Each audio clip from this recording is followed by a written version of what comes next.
ሰላም ጤና ይስጥልን አድማጭ ተመልካቾቻችን የካቲት 7 2018 ዓ.ም ዕለታዊ መረጃዎችና ዘገባዎችን ጀመጥቻለሁ። የ24 ሰዓት አጫጭር ዘገባዎችን እየተከታተላችሁ አብራችሁ እንድትቆዩ ነው በአክብሮት የምጋብዛችሁ። በዚህ ሰዓት የተለያዩ መረጃዎችን ወደ እናንተ የማደርስ ይሆናል። በሰሜን ኢትዮጵያ ያለውን አጠቃላይ ሁኔታ በተመለከተ እንደዚሁ አዳዲስ መረጃዎች አሉ። አሁንም ሰራዊት እየተንቀሳቀሰ ነው የሚገኘው ከመካከለኛው ኢትዮጵያ፣ ከደቡብ ምዕራብ ኢትዮጵያ፣ ከምዕራብ ኢትዮጵያና ከሰሜን ምዕራብ ኢትዮጵያ አንዳንድ አካባቢዎች ከአማራ ክልል እንደዚሁ አንዳንድ ዞኖችን ጨምሮ ወደ ሰሜን ኢትዮጵያ በሰሜን ምዕራብ አቅጣጫ ወደ ወልቃይት እንዲሁም ደግሞ ወደ ጎንደር ሰሜናዊ ቀጠናዎች እንደዚሁ ኃይል እየተንቀሳቀሰ ነው የሚገኘው። በምስራቅ ኢትዮጵያን በተመሳሳይ ከምስራቅ ኢትዮጵያ ከሐረር ከጅጅጋ ከአዋሽና ከመካከለኛው ኢትዮጵያ አካባቢ እንደዚሁ በደሴና በአፋር በኩል አሁንም ኃይል በየጊዜው እየተንቀሳቀሰ ነው የሚገኘው። ይሄ የምድር ጦሩና መካናይዝድ ሲሆን በአየር ኃይል በኩልም እንደዚሁ አዳዲስ ስምሪቶች መኖራቸውን የሚያሳዩ መረጃዎች አሉ። ይሄ እንግዲህ በሰሜን ኢትዮጵያ ካለው አጠቃላይ ውጥረት አንጻር የሚታይ ሲሆን በአንዳንድ አካባቢዎች እንደዚሁ አሁንም መከላከያ ሰራዊቱ ከአማራ ክልል ለቆ እየወጣ መሆኑን የሚገልጹ መረጃዎችም እንደዚሁ እየወጡ ነው የሚገኙት። ለወትሮ ጦርነት ሲኖር ወደፊት የሚመጡት ጀነራል አበባው ታደሰም እንደዚሁ የመከላከያ ከፍተኛ መኮንኖችን ሰብስበው ሁለት ጉዳዮች ላይ ንግግር አድርገዋል የሚል መረጃም ወጥቷል። እንግዲህ ለወትሮ ጦርነት ሲኖር ወደፊት እንዲመጡ የሚደረጉ ጀነራል አበባው ካሁን በፊት በትግራይ ጦርነት በአማራ አሁን እየተደረገ ባለው ጦርነትና እንደዚሁ ደግሞ ከዛ ቀደም ብሎም እንደዚሁ በአሁኑ ከብልጽግና በፊትም በነበሩ ግዳጆች ላይ ወደፊት እንዲመጡ የሚደረጉት ጀነራል አበባው ወደ አሰብን የተመለከተና የኤርትራና የትግራይ አዋሳኝ አካባቢዎችን በተመለከተ አዳዲስ ንግግሮችን ማድረጋቸውን የሚገልጹ መረጃዎች እንደዚሁ ወጥተዋል። አብይ አህመድ ለሽመልስ አብዲሳ እንደዚሁ ቀጭን ትዕዛዝ ሰጥቷል። ሁለት ጉዳዮች ላይ እንደዚሁ ትዕዛዝ ተሰጥቷል። ይህም ከዚሁ ጋር የተያያዘ ጉዳይ ነው። እነዚህና ሌሎች መረጃዎችን በዚህ ሰዓት ወደ እናንተ እያደረስኩ አብሬያችሁ ቆያለሁ። እንግዲህ በትግራይ ያለው ሁኔታ በተመለከተ የትግራይ ፖለቲከኞች አሁንም የተለያዩ ሀሳቦችን እያንጸባረቁ ነው የሚገኙት። በነገራችን ላይ በአሁን አብይ አህመድ ጎን የሚገኙ የትግራይ ተወላጆች፣ ወታደራዊ አዛዦች፣ ፖለቲከኞች እና እንዲሁም ደግሞ ተጽዕኖ ፈጣሪ ግለሰቦች ቁጥራቸው ሲታይ ቀላል የሚባል አይደለም። ይሄ ለህወሓት እንደዚሁ ፈተና ሆኗል። በትግራይ የተለያዩ አማራጮች እንዲወሰዱ የተለያዩ ሀሳቦችን እያቀረቡ ይገኛሉ። እነዚህ አካላት ከዚህ ጋር በተያያዘም ያሉ መረጃዎችን እንደዚሁ የማደርሳችሁ ይሆናል። እነዚህና ሌሎች መረጃዎችን ከአጠቃላይ ሁኔታ አንጻር እንዲሁም ደግሞ በአማራ ክልል እየተደረገ ባለውን አጠቃላይ ሁኔታ የተመለከቱ መረጃዎችም ወደ እናንተ የማደርስ ይሆናል። እስከ መጨረሻው አብራችሁ እንድትቆዩ ነው በአክብሮት የምጋብዛችሁ። ሀሳብ አስተያየቶችን እየሰጣችሁ አብራችሁን ስለምትቆዩ ከወዲሁ በእጅጉ አመሰግናለሁ። የተለያዩ አስተያየቶችን ተመልክቻለሁ። ፕሮግራሙ እየረዘመብን ነው፣ ከጊዜ አንጻር ዋና ዋና ነጥቦች ይቅረቡልን የሚሉትን ጨምሮ የተለያዩ አስተያየቶችን በይዘቶች ላይም እንደዚሁ አስተያየቶችን ሰጥታችኋል። አመሰግናለሁ። እንግዲህ ከአዲስ አበባ ተጨማሪ አስተያየቶችን አድርሳችሁኛል።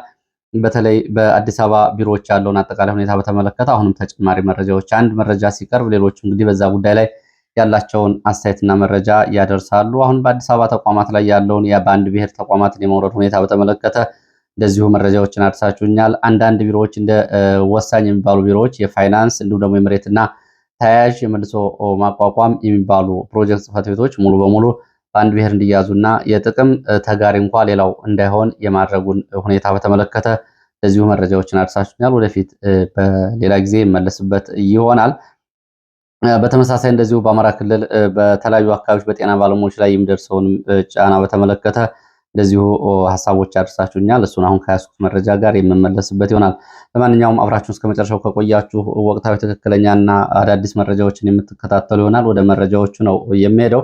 ወደ መረጃዎቹ ሲሄድ የተባበሩት መንግስታት ድርጅት የጤና ፕሮግራም ዋና ዳይሬክተር የወርልድ ሄልዝ ኦርጋናይዜሽን የዓለም አቀፉ ጤና ድርጅት ዋና ዳይሬክተር ዶክተር ቴድሮስ አድሃኖም በአማራ ክልል እየተደረገ ባለው ጦርነት የጤና ተቋማት፣ የጤና ባለሙያዎች እና የጤና መሰረተ ልማቶች ጉዳይ እጅግ አሳሳቢ ደረጃ ላይ ደርሷል ብለዋል። በቅርቡ በባህር ዳር የተገደለውን የጤና ባለሙያ ጨምሮ አጠቃላይ ያለው ሁኔታ እጅግ አሳሳቢ እንደሆነ ነው ዶክተር ቴድሮስ አድሃኖም ይህንን እየገለጹት።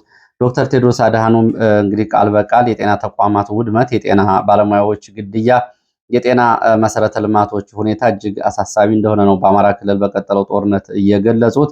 በጦርነቱ ሐኪሞች ይገደላሉ፣ መሰረተ ልማቶች ወድመዋል፣ ሐኪሞች እንደዚሁ እየተገደሉ ስለመሆኑ ማሳያ ሰሞኑን እንግዲህ ባህር ዳር ተወስዶ ተገድሎ አስከሬኑ ተጥሎ የተገኘውን የጤና ባለሙያ ስም በመጥቀስ ዶክተር ጸጋነውን በሐኪሞች ላይ የሚደርሰውን በደል ገልጸዋል። እንግዲህ ሰቆቃውን በተመለከተ ተደጋጋሚ ሪፖርቶች መውጣታቸው እንግዲህ ካሁን በፊት ይታወቃል። ካሁን በፊት በአማራ ክልል የሚገኙ ሐኪሞች ሰቆቃ የሚል አንድ ፕሮግራም ከሁለት ዓመት በፊት እኔ በዚህ ሰርቼ ነበር። ያንንም ተከትሎ አንዳንድ ዓለም አቀፍ ተቋማት እንደ ሂውማን ራይትስ ዎች ያሉትም እንደዚሁ በአማራ ክልል ያለውን ተጨማሪ መረጃዎችን በማጣራት ሪፖርት ይዘው ወጥተው ነበረ። አሁንም በአማራ ክልል እንግዲህ የጤና ባለሙያዎች ግድያ፣ የጤና ተቋማት ውድመት ቀጥሏል። በድሮን በከባድ መሳሪያ ከሚወድሙት የጤና ተቋማት እስከ እንዲሁም ደግሞ የሚዘረፉ መድኃኒቶች እና በሐኪሞች ላይ የሚደርሱ ግድያዎች በቀላሉ የሚታዩ አይደሉም። ይህ እንግዲህ በጦርነቱ ውስጥ የጤና ባለሙያዎችን ሰቆቃ በተለየ ሁኔታ እየከፋ ያደርገዋል። በቅርቡ እንኳ በባህር ዳር ዩኒቨርሲቲ ጤና ሳይንስ ኮሌጅ መምህር ሐኪም አንዱ ዓለም የበለሳ ሆስፒታል በማዕከላዊ ጎንደር የራዲዮሎጂስት ክፍል ኃላፊ፣ በጎንደር የጠዳ ጤና ሳይንስ ኮሌጅ መምህር፣ በመተማ የአይን ስፔሻሊስት ሐኪምን ጨምሮ በተገደሉ ሐኪሞች እንደዚሁ በቅርብ ጊዜ ነው። ከመራቤቴ እንደዚሁ ዓለም ከተማ ከሚገኝ ሆስፒታል እንደዚሁ ወደ ደብረ ብርሃን እንቅስቃሴ ላይ የነበረ ሐኪምም እንደዚሁ መገደሉ ይታወቃል። ይሄ በቅርቡ ብቻ ነው። በወልዲያ ዙሪያ እንደዚሁ በጤና ተቋማት ላይ በተፈጸመ የድሮን ጥቃት የደረሰው ጉዳት ከዛ በፊት በደቡብ ወሎ ወገል ጤና የጤና ባለሙያዎች ላይ በድሮን የደረሱ ጉዳቶችን ጨምሮ በተለያዩ ትልልቅ ሆስፒታሎችና እንደዚሁ ደግሞ ከአነስተኛ ጤና ጣቢያዎች ጀምሮ ያለው የጤና ባለሙያዎች ግፍና ሰቆቃ ያው እንግዲህ እንደቀጠለ ነው። ከዚህ ባሻገር በተለያዩ አካባቢዎች ፋኖችን አክማችኋል በሚል በመንግስት የጸጥታ ሰዎች የሚደበደቡ የሚታሰሩ ሐኪሞች እንዲሁም አስገድዶ መድፈር የተፈጸመባቸው ነርሶች ጭምር በወታደሮች መኖራቸውንም የሚገልጽ መረጃ ወጥቷል። ጉዳዩን እንግዲህ ገፍተው የሚሄዱበት ከሆነ ወደፊት መረጃውን የማጋራ ይሆናል። ለጊዜው ለክብራቸው ሲሉ ወይም ደግሞ ጉዳዩ እንግዲህ ማህበራዊ ምስቅልቅል እንዳይፈጥር የያዙ ሴት የሐኪሞች ነርሶች መኖራቸውን የሚገልጽ መረጃ ወጥቷል። ከዚህ ባሻገር እንደዚሁ አጋጣሚ በመጠቀም በኮማንድ ፖስት የሚያስፈራሩም የብልጽግና ባለስልጣናት አሉ። በደብረታቦር ቀጠና ጋሳይ ጤና ጣቢያ፣ ደብረታቦር እንዲሁ ፋርጣ ጤና ጣቢያዎች የሚገኙ ባለሙያዎችን የወረዳው ጤና ኃላፊ ፋኖ ናችሁ፣ ፋኖን አክማችኋል በሚል እያደረሰ ያለው ማሸማቀቅ በተመለከተም ከዚህ ጋር በተያያዘም እንደዚሁ በጠበንጃ ጭምር ሐኪሞችን እያስፈራራ መሆኑን ትላንትና እየደረሱ መረጃዎች ያሳያሉ። ወደ ሌሎች መረጃዎች ሲሄድ እንግዲህ ወደ ወረታ የሚወስደን መረጃ ነው እዚህ ደቡብ ጎንደር የማስከትለው። በነገራችን ላይ ደቡብ ጎንደር አሁን ያለውን ሁኔታ ጠቅለል አድርጎ ለመግለጽ በመግቢያ ያክል ደብረታቦር ከተማ ወደ መደበኛ እንቅስቃሴው መመለሱን የሚገልጹ መረጃዎች አሉ። ካለፉት 2 ቀናት ውጊያ በኋላ አሁን ወደ መደበኛ ሁኔታው ከተማው መመለሱን የሚገልጹ መረጃዎች አሉ። ከተማ ውስጥ ያሉ እንቅስቃሴዎች ከከተማው ግን ወደ ተለያዩ አካባቢዎች የሚያስወጡ መንገዶች አሁንም ዝግ መሆናቸው ነው የተገለጸው። ከተማው አሁን ከፍተኛ ቁጥር ያለው የሚሊሻ የአድማ ብተና እንዲሁም ደግሞ የመከላከያ እንዲሁም ደግሞ የቀድሞ የፋኖ አባላት አሁን እጅ ከሰጡ በኋላ ሚሊሻ ስልጠና ተሃድሶ የወሰዱ በእነሱ በአጠቃላይ በመለዮ ለባሾች እና በጸጥታ ሰዎች ከተማው ተሞልቷል የሚሉ መረጃዎች ናቸው ያሉት። ከደብረ ታቦር በ4 አቅጣጫ የሚያስወጡ መንገዶች ግን አሁንም ዝግ መሆናቸው ነው የተገለጸው። ከደብረ ታቦር ወደ ወረታ በሚወስደው አቅጣጫ እንደዚሁ የደፈጣ ጥቃቶች ተፈጽመዋል። ደብረ ታቦር አቅራቢያም እንደዚሁ ወርቄን ተብሎ የሚጠራ ቦታ ላይ እንደዚሁ በተደረገ ውጊያ ጉዳት ደርሷል። የቡድን መሳሪያ ጨምሮ በፋኖ እጅ ገብቷል። እንደዚሁ በሚሊሻ በአድማ ብተና ላይ እና መከላከያ ጉዳት ደርሷል። ከወረታ ደብረ ታቦር በሚወስደው መንገድም እንደዚሁ የደፈጣ ጥቃት ተፈጽሟል። ወርቅ ሜዳ ተብሎ የሚጠራ ቦታ በዚህ የደፈጣ ጥቃት የደረሰው ጉዳት አልታወቀም። ወረታ ከተማ የሚገኝ አድማ ብተና ካምፕ ውስጥ እንደዚሁ በእርስ በርስ በአድማ ብተና መካከል እንደዚህ ተኩስ ሩምታ ተከፍቶ ጉዳት ደርሷል።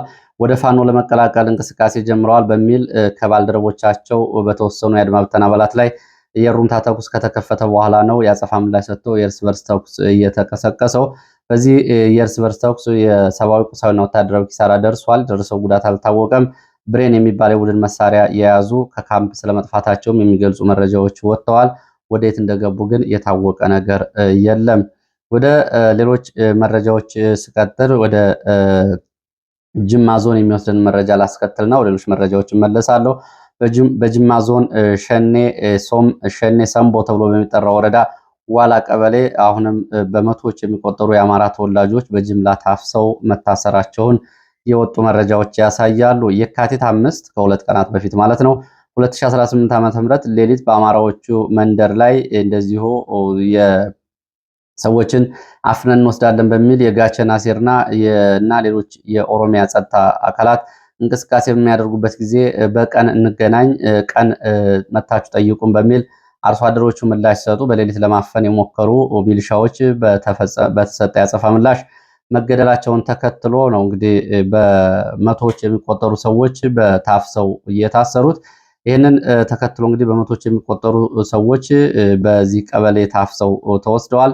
ፋኖ ገብቷል እዚህ ቀበሌ በሚል መከላከያና የገዳ ኮማንዶ ጨምሮ ሌሎች የኦሮሚያ ጸጥታ አካላት ወደዚህ ወደ ዋላ ቀበሌ እንዲገቡ እየተደረገ ነው። ዋናው ዓላማ ግን ንጹሐንን ማፈናቀል፣ የደረሰ የቡና አዝመራና ሌሎች ንብረቶችን መዝረፍ እንደሆነ ነው የሚገልጹት የመረጃ ምንጮች። የአካባቢው አርሶ አደር ተረጋግቶ እና ሰርቶ የሚኖር እንጂ በሌላ ወታደራዊ እንቅስቃሴ ውስጥ ያለ አይደለም። ግን ሆን ተብሎ ይሄ እየተደረገ ነው። ካሁን በፊትም በዚህ ጅማ ዞን ጌራ ወረዳ የነበረውን አጠቃላይ ሁኔታ በተመለከተ እንደዚህ ተጨማሪ መረጃዎች መውጣታቸው ይታወቃል። ከዚህ ጋር በተያያዘ የኦሮሚያ ክልል ጉዳይ ካነሳን አብይ አህመድ ለሽመልስ አብዲሳ ቀጭን ትዕዛዝ ሰጥተዋል ነው የተባለው።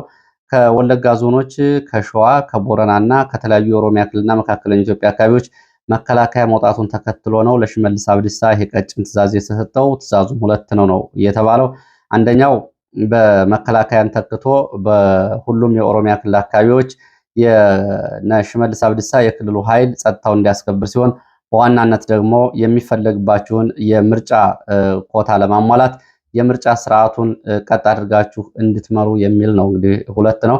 የመከላከያ መውጣቱን ተከትሎ እንግዲህ ምርጫው በኦሮሚያ ክልል እንዳይስተጓጎልና ጸጥታ እንዳይደፈርስ ሽመልስ አብዲሳ ይህንን እንዲጠብቅና ይህን እንዲያደርግ ትዕዛዝ ተሰጥቷል። በተለይ የምርጫው ጉዳይ የህልውና ጉዳይ ተደርጎ ነው ትዕዛዝ የተሰጠው ተብሏል። ይህንን ተከትሎ የኦሮሚያ ክልል የተለያዩ እርምጃዎችን እየወሰደና ራሱን እያጠናከረ ነው። በጸጥታ መንገድ አንደኛ ኦሮሚያን የሚጠብቅ 1 ሚሊዮን ሚሊሻ የሚል ፕሮጀክት ተይዞ እየተሰራ ነው። ትላንትና የተወሰኑ መረጃዎችን በዚህ ጉዳይ አድርሻቸዋለሁ። ሁለተኛ የጸጥታ ኃይሉን በመከላከያ ሞዴል ወይም ደግሞ የአንድ ሀገር መከላከያ በሚዋቀርበት ሞዴል የክልሉ ጸጥታ ኃይል እግረኛ፣ ሜካናይዝድ፣ ኮማንዶ፣ ተወርዋሪ ብሎ በማደራጀት ስራ እየተሰራ ነው። ለዚህም በክልሉ 5 ዋና ዋና እዞች ተቋቁመዋል ነው የተባለው። የክልሉን የጸጥታ ኃይል በ5 ዋና ዋና እዞች ማዋቀር ስራ እየተሰራ ሲሆን ከመከላከያ ወታደራዊ አዛዦችም ድጋፍ እያደረጉ ነው። በከተማ ደግሞ ልዩ ኮማንዶ የሚል ስምሪት እንደዚሁ ተሰጥቷል። ሌላ አጋዥ በሚል ጋቸና ሲርና፣ ኮሬ ነገኛ፣ ረጲ ሎላ፣ የቄሮ ሰራዊት ሌሎችም እንደዚሁ በየፊናቸው የተለያየ አደረጃጀት እንዲያጠናክሩ እየተደረገ ነው። እንግዲህ ይህንን በተመለከተ ያው ስጋት አለን ነው የሚሉት። ኦሮሚያን የሚጠብቅ የጸጥታ ኃይል እያሉ ነው የሚሉት። በተለይ በሰሜን ኢትዮጵያ ያለው ሁኔታ እየገፋ ይመጣ ከሆነ እንግዲህ ራስን ለመከላከል በሚል ነው እየሆነ ያለው። ሌላው መሳሪያና ትጥቅን በተመለከተ ከመከላከያ የሚደረግ ድጋፍ አለ። እንዲሁም ደግሞ ከውጭ ሀገራት ክልሉ በቀጥታ የሚፈጽማቸው የጦር መሳሪያ ግዢዎች አሉ። ሶስተኛው የጦር መሳሪያ አማራጭ ተብሎ የቀረበው በኦሮሚያ ክልል ከማህበረሰቡ ገንዘብ በመሰብሰብና መዋጮ በማድረግ መሳሪያ እንዲሟላ ማድረግ ነው። በዚህ በኩል የኦሮሚያ ክልል መሳሪያ ያቀርባል ነው የተባለው። ይህ እንግዲህ ታይቶ የማይታወቅ ነው። የሽያጭ መሳሪያ ነው። የሽያጭ መሳሪያ ያቀርባል። የቀበሌ ማዕከላት ላይ የገንዘብ አዋጥተው ቀበሌዎች በራሳቸው አደረጃጀት የጥበቃ ጓድ እንዲያቋቁሙና በቀበሌው በሚገኝ ገንዘብ የጦር መሳሪያ እንዲገዙ የአደረጃጀት ተሰጥቷል ነው የተባለው። የሰሜን ኢትዮጵያ ጦርነት ወደ አዲስ አበባ ቢገፋ ምን እናደርጋለን የሚል እቅድ እንደዚሁ እየወጣ ነው። ሌላው መከላከያ ለቆ ስለወጣ የሸኔ ታጣቂዎች ተመልሰው ከተሞችን እንዳይቆጣጠሩና ምርጫው ላይ አደጋ እንዳይደቅኑ የሚል እቅድ ወጥቶ ወደ ስራ ስለመገባቱ እየወጡ መረጃዎች ያሳያሉ። እንግዲህ ሁሉ ነገር አጠቃላይ የፖለቲካ ጥያቄዎች ካልተመለሱ ይሄ ሁሉ ነገር ያድናል ወይ የሚለውን ወደፊት አብረን የምናየው ነው። ቢሆንም አሁን ሁሉም ነገር በእጃችን ነው። ከዚህ በፊት በሰሜን ኢትዮጵያ በተለይ እንግዲህ የቅኝ ግዛት ብለው በሚተርኩት ትርክት ውስጥ የኃይል ብልጫ የተወሰደብን የጦር መሳሪያ ስለሌለን ነው፣ በሰሜን ኢትዮጵያ የጦር መሳሪያ ገብቶ ነው ኦሮሞ ቅኝ የተገዛው የሚለውን ትርክታቸውን ለመቀልበስ አሁን እንግዲህ የጦር መሳሪያና ወታደራዊ አዘገጃጀት እንዲሁም ደግሞ ዝግጅትን እንደ ዋና ተግባር ይዘው እየሰሩ ነው ተብሏል። ወደ ሌሎች መረጃዎች ሲሄድ ወደ ሰሜን ኢትዮጵያ የሚወስደን መረጃ ነው የማስከትለው። ወደ ሰሜን ኢትዮጵያ ሰራዊት የማጓጓዙ ቀጥሏል። ያው በመግቢያ እንዳልኳችሁ በሰሜን ምዕራብ ቀጠና፣ በሰሜን ምስራቅ ቀጠና ከወለጋ፣ ሸዋ፣ ቤንሻንጉል ወደ ሰሜን ኢትዮጵያ አሁንም ዛሬም ተጨማሪ ኃይል እየተንቀሳቀሰ ነው። በምስራቅ ኢትዮጵያም በአፋር በኩል ወደ ተጨማሪ ከባድ መሳሪያዎች እንደዚሁ እየተጓጓዙ ነው።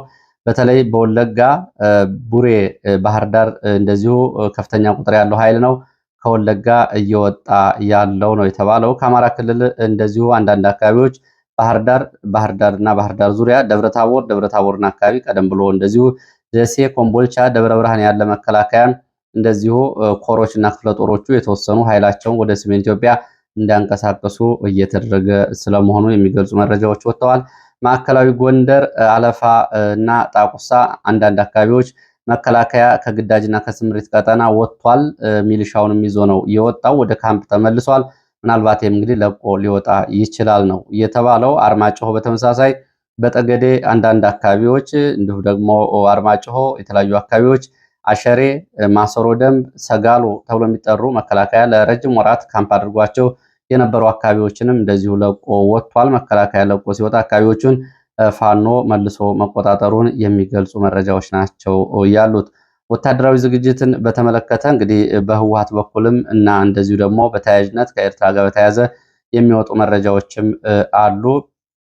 ከትግራይ አንጻር እንግዲህ አስቸኳይ ጊዜ አዋጅ እንዲጣል የትግራይ የቀድሞ ባለስልጣናት ጥሪ እያቀረቡ ነው የሚገኙት። አስቸኳይ ጊዜ አዋጅ ሊጣል ይገባል በሚል የቀድሞ የፌዴሬሽን ምክር ቤት አፈ ጉባኤ አሁን በነደብረ ጽዮን ቡድን ላይ ተቃውሞ ከሚያሰሙት አንዷ የሆነችው ኬሪያ ኢብራሂም ለመንግስት ሚዲያዎች ይህንን ተናግራለች። እንዲሁም ደግሞ የተለያዩ ዘመቻዎች እንዲደረጉና የነደብረ ጽዮን ቡድን አንድም እጅ እንዲሰጥ አንድም እንዲደመሰስ ደግሞ መደረግ አለበት በሚል ደግሞ እነ ጀነራል ጻድቃን ወታደራዊ እቅድ እያወጡና ለዓለም አቀፍ ማህበረሰብና ለዲፕሎማቶች ማብራሪያ እየሰጡ መሆናቸውም ቀናት በፊት የወጣ መረጃ ነው። ይህንን ተከትሎ እነዚህ ይህንን በሚናገሩበት ጊዜ ጌታቸው ረዳም እንደዚሁ ይሄ ያለው ቡድን በነደብረ ጽዮን ቡድን በተቃራኒ እንግዲህ ጦር ለመምራት እንዲሁም ደግሞ ፖለቲካውን ለመረከብ ዝግጅት እያደረጉ ይገኛሉ። ጀነራል ጻድቃን ከቀናት በፊት የህወሓት ኃይል አንድም መመታት አንድም ደግሞ እጅ መስጠት አለበት ማለታቸውን የሚገልጹት የመረጃ ምንጮች በአጠቃላይ እንግዲህ ጌታቸው ረዳ ቡድን ትግራይ ኤርትራ ሰራዊት ቀጠና አድርጓታል የሚል ሪፖርት ማቅረባቸው ነው የተሰማው። ይህንን ጌታቸው ረዳ በሰሞኑን ያቀረቡት የግምገማ ሪፖርት ነው። ትግራይ የኤርትራ ሰራዊት ቀጠና ሆናለች፣ ኬላዎች ጭምር በኤርትራ ወታደሮች ተይዘዋል የሚል ሪፖርት ለእነ አብይ አህመድ ጌታቸው ረዳ አቅርቧል ነው የተባለው፣ ቦታዎችን ጭምር በመጥራት ከዚህ ጋር በተያያዘ እንደዚሁ በተንቤን ራስ አሉላ ነጋት ትምህርት ቤት፣ የጭላ አቢአዲ፣ ጉና መጋዘን፣ የጉና ድርጅት መጋዘን፣ የጉና ስራዎች ድርጅት መጋዘን፣ ጭን የተባሉ ቦታዎች ላይ አዲስ እግረኛና መካናይዝድ ኃይል ወደ ተንቤን ቀጠና ስለመግባቱ ሲገለጽ፣ ከማይጫው በኩልም እንደዚሁ ወደ ግራካሶ አፋፍ፣ አብራ ጓዳና፣ ሀውላ ማርያም ተብሎ የሚጠሩ አካባቢዎች አዲስ ኃይል የሰፍሯል። ይህንን በተመለከተ የነጌታቸው ቡድን ይሄ የህወሓት ኃይል ብቻ አይደለም የኤርትራ ኃይልም አለበት የሚል ሪፖርት ማቅረባቸው ነው የተሰማው። ከዚህ ባሻገር እነጌታቸው ይህንን ነኬሪያ ኢብራሂም አስቸኳይ ጊዜ አዋጅ ይጣል፣ ጀነራል ጻድቃን ደግሞ ህወሓት አንድም ይመታ አንድም እጅ ይስጥ የሚል ምክረ ሀሳቦችን እያቀረቡ እስከ ወታደራዊ ግዳጅ ለመምራት ቢንቀሳቀሱም በሌላ በኩል ደግሞ የትግራይ ተወላጅ ሚኒስትር የሆኑት ዶክተር አብርሃም በላይ ደግሞ የፌዴራሉ መንግስት ፈጽሞ ጦርነት አይከፍትም የሚል ንግግር እያደረጉ ነው የሚገኙት። ኋላ ቀሩ ቡድን ተጠያቂነት ለማምለጥ የሚፈጥራቸው ሰበቦች ናቸው። የፌዴራል መንግስቱ ምርጫው ሰላምና ሰላም ነው ለትግራይ ህዝብ፣ የትግራይ እናቶች ልጆቻቸውን ወደ ጫካና ወደ ዋሻ እንዳይሄዱ ማድረግ አለባቸው የሚል ጥሪ አቅርቧል። እንግዲህ እየተጓጓዘ ያለው መካናይዝድ እየተቋቋሙ ያሉት የድሮን መቆጣጠሪያ ጣቢያዎች እንዲሁም ደግሞ እየቀረበ ያለው የእግረኛና የከባድ መሳሪያ ሰራዊት ምን ሊያደርግ ነው ወደ ትግራይ አካባቢ የሚለውን አብረን የምናየው ይሆናል። ይህ እንግዲህ ጀነራል ዶክተር አብርሃም በላይ ይህንን እያሉ ነው። ጻድቃን ሌላ አማራጭ እያቀረቡ ነው። እንግዲህ የትግራይ ልሂቃን ከአሁን በፊት በነበረው ጦርነት በነገራችን ላይ ዋና ዋና የፖለቲካ የሚዲያ መሪዎች ከነበሩት መካከል እነዚህ እንግዲህ ከፊሎቹ አሁን በአብይ አህመድ በኩል ተሰልፈው ነው የሚገኙት። በነበረው ጦርነት የህወሓት አፈቀላጤና የህወሓት አፍ ተደርጎ ይወሰድና ህወሓትን ከዓለም ጋር በሚዲያ በማስተሳሰር እንደዚሁ ስሙ ይነሳ የነበረው ጌታቸው ረዳ አሁን ያለበት ሁኔታ ይታወቃል። እንዲሁም ደግሞ በወቅቱ ጦርነቱን እየመራ የነበረው ከነበሩት መካከል ዋና ከሚባሉት ጀነራል ጻድቃን አሁን ያለበት ሁኔታ ይታወቃል። እንደዚሁም ደግሞ እንግዲህ ከህወሓት ታጣቂ መሪዎች መካከል ጀነራል ገብረ እግዚአብሔር በየነ አሁን የትግራይ ሰላም ኃይል የሚባል ታጣቂ እየመሩ ነው የሚገኙት። ይሄ እንግዲህ ከነበረው ነባራዊ ሁኔታ አንጻር ነው። ለማንኛውም እነሱ ይህን እያሉ ነው። የሚሆነውን ነገር ግን አብረን የምናየው ይሆናል። ሌላው ጀነራል አበባው እንደዚሁ ይህንን ተናግረዋል የሚል መረጃ ወጥቷል። ጀኔራል አበባው ሰሞኑን መከላከያ ከፍተኛ አዛዦችን ሰብስበው በሁለት ጉዳዮች ላይ ንግግር ማድረጋቸው ነው እየተሰማው። አንደኛው የቀይ ባህርን ጉዳይ የተመለከተ ሲሆን ሁለተኛው ደግሞ በኤርትራና በትግራይ በኢትዮጵያ አዋሳኝ ባሉ አካባቢዎችን የተመለከተ ጉዳይ እንደሆነ ነው የተገለጸው። በዚህ ንግግር ሲያደርጉ ነው የሚሉት የመረጃ ምንጮች የቀይ ባህር ተዋሳኝ ለመሆን እየሰራን ነው። በዚህም በተጀመረው መንገድ ላይ ዲፕሎማሲያዊና ወታደራዊ እንቅስቃሴ በተመለከተ ማብራሪያ ሰጥተዋል ነው የተባለው። ቀይ ባህር ተዋሳኝ ለመሆን የምናደርገውን እንቅስቃሴ የሚገቱ እንቅፋቶችና የሚንጫጩ አካላት ይኖራሉ። ይሄ የሚያጋጥም ጉዳይ ነው በሚል ጉዳዩን ቀለል አድርጎ ማብራሪያ ሰጥቶበታል ነው የተባለው። የጅምላ ንግግር ነው ያደረጉት። እነማን እንቅፋት እንደሚሆኑ እነማን እንደሚንጫጩ ግን የተገለጸ ነገር የለም።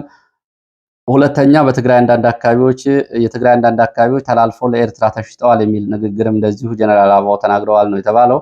ይህንን በተመለከተ እንግዲህ ጀነራል አበባው በትግራይ ተላልፈው ተሽጠዋል ያሏቸውን ቦታዎች በስም አልጠቀሱም። በትግራይ አካባቢ ያሉ ቦታዎች ግን ተላልፈው ተሰጥተዋል ነው ያሉት። የመረጃ ምንጩ አጠቃላይ ሁኔታው በኤርትራ ላይ ለሚደረጉ ዘመቻዎች ቅድመ ሰራዊቱን የማሳመን አጀንዳ እንደሆነ ያስታውቃል ያላሉ እንደሆነ ተደርጎ የሚወሰድ ነው። ሰራዊቱ እየተንቀሳቀሰ መሆኑና የጀነራሉ ንግግር የመጪውን ጊዜ አደጋ በደንብ ያሳያሉ። ለወትሮ እንግዲህ ሀገሪቱ ወደ ጦርነት ስትገባ በተደጋጋሚ ወደፊት እንዲመጡ የሚደረጉት ጀነራል አበባው ናቸው።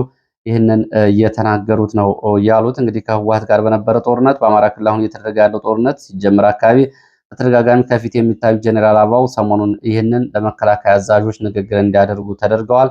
መከላከያ ሰራዊቱ በዚህ ወቅት ወደ ኤርትራና ትግራይ ዘመቻ ያደርጋል ወይ? አቅሙና የመሪዎቹ ብቃት ይህንን ይፈቅዳል ወይ? ከውስጥ ካሉ ውጥረቶችና በውስጥ ካሉ ፈተናዎችና ውጊያዎች አንጻር ሌላ ግንባር ለመክፈት መከላከያ ሰራዊቱ ይችላል፣ አቅም አለው የሚለውን ጉዳይ ወደፊት አብረን የምናየው ቢሆንም እነ ጀነራል አበባውና እና አብይ አህመድ ግን የቴክኖሎጂ ብልጫ አለን፣ ጦርነቱን እንገባበታለን፣ በትግራይ ክልል ያለውን ሁኔታ በ10 ቀናት እንደዚሁ ሁኔታውን እንቆጣጠራለን የሚል እቅድ ይዘው ነው እየተንቀሳቀሱ ያሉት። እንግዲህ አብሮ የሚታይ ነው የሚሆነው። ሌላው መረጃችን እንደዚሁ ወደ ቋሪት የሚወስደን ነው። ምዕራብ ጎጃም ቋሪት አካባቢ ቋሪት ጣሊያ በተባለ ቦታ ለአሰሳና ቅኝት ከወጣ ሚሊሻ መከላከያ አድማ ብተና ጋር ውጊያ መደረጉ ነው የተገለጸው። በውጊያው የሚሊሻ አባላት ጉዳት አስተናግደዋል። በተመሳሳይ ኬሌ ተብሎ የሚጠራ ቦታ ላይም እንደዚሁ በእንቅስቃሴ ላይ በነበረ መከላከያ አድማ ብተናና ሚሊሻ ላይ ደፈጣ ጥቃት ተፈጽሟል። ፋኖ ፈጸመው የደፈጣ ጥቃት በውል ያልታወቀ ጉዳት ተስተናግዷል። ይህንን ተከትሎ ከወረዳው ዋና ከተማ ቋሪት ገበዘ ማርያም ወደ ብራዳማ፣ ከብራዳማ ወደ ገበዘ ማርያም ተጨማሪ መከላከያ እንቅስቃሴ እያደረገ መሆኑን ነው መረጃዎች የሚገልጹት። ለዚህ ሰዓት ያስኳቸው መረጃዎች እነዚህ ናቸው። ተጨማሪ መረጃዎች እንግዲህ ከመተማ ቋራ አካባቢ እንደዚሁ ሰራዊት ወደ ሰሜን ኢትዮጵያ እንቅስቃሴ እያደረገ ነው የሚሉ መረጃዎችም እንደዚሁ እየወጡ ነው የሚገኙት። እንግዲህ ይህንን በተመለከተ መረጃዎችን እየተከታተልኩኝ ቶሎ ቶሎ ወደ እናንተ የማደርስ ይሆናል። እናንተም የቻናሉ ቤተሰብ በመሆን ሰብስክራይብ ያላደረጋችሁ ሰብስክራይብ እንድታደርጉ፣ ሰብስክራይብ ያደረጋችሁ ደግሞ አዳዲስ መረጃዎች ሲለቀቁ መረጃዎች እንዲደርሷችሁ የደወል ምልክቱ እንድትጫኑ፣ ሀሳብ አስተያየት ቢኖራችሁ በየትኛውም በማህበራዊ፣ ኢኮኖሚያዊ፣ ፖለቲካዊ፣ ዲፕሎማሲያዊ እንዲሁም ደግሞ በየትኛውም ጉዳይ ላይ አስተያየቶችን እንድታደርሱ ነው በአክብሮት የምጠይቀው። ለዚህ ሰዓት የነበሩ መረጃዎች እነዚህ ናቸው። መልካም ቅዳሜ።